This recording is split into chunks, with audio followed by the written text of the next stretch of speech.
Ta zakon je doprinesel tudi, da je v njem opredeljena uporaba motornih sani v enem delu, in sicer, da je drugim udeležencem na smučišču prepovedana vožnja z motornimi sanmi ali sankami po smučarski progi ali smučišču zunaj za to predvidenih površin. To se pravi vse tam, kjer za to ni posebej določeno.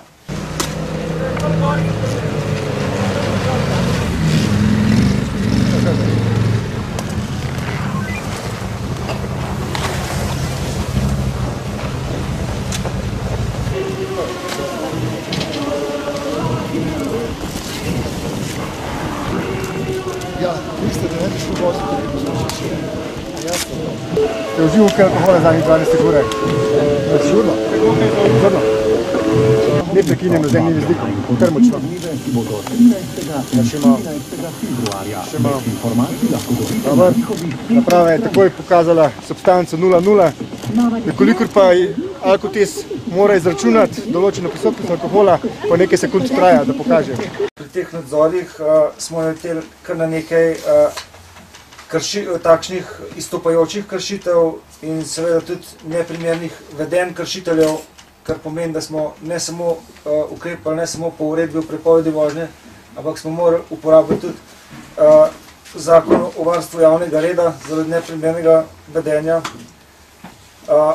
Enemu kršitelju, kot zanimivost, je bila tudi zasežena prepovedana droga. Tako da vidite, da smo delali te postopke celovito, da nismo bili skoncentrirani samo na samo uredbo, kot nam je bilo to že v nekaj primerih očitano. Bomo ugotavljali prisotnost alkohola. Se ni bil pravila prisotnost? Test. Ste pripravljeni se dodati? Še? Pa je test upravil, da bodo malo gospode posneli.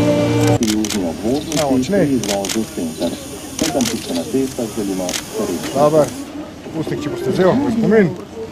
Alkotest je pravilno pokazal 0,0 za smučenje, kakor je pravilno. Želim vam srečno vožnjo naprej, pa varno. Ja, začne se tako, da moramo biti že 15:08, najkasneje na spodnji postaji gondole in se peljemo med prvimi gor, tako kot žičičarji. Potem se je treba obličiti in najprej se naredi pregled vseh krog. Potem se moramo pogibljati čim več po smučišču, da smo čim bližji eventualnim nesrečam. Koliko nesreč ponavadi obravnavate v enem dnevu? So dnevi, ki jih je več in so dnevi, ki tudi nobene ni, ampak v povprečju recimo, da so številka vrti tam okrog 3 do 5. Kakšne so to ponavadi nesreče? Zakaj do njih prihaja? Kakšne so razlogi? Nesreče so, ja, v bistvu jih je precej, vseh sort.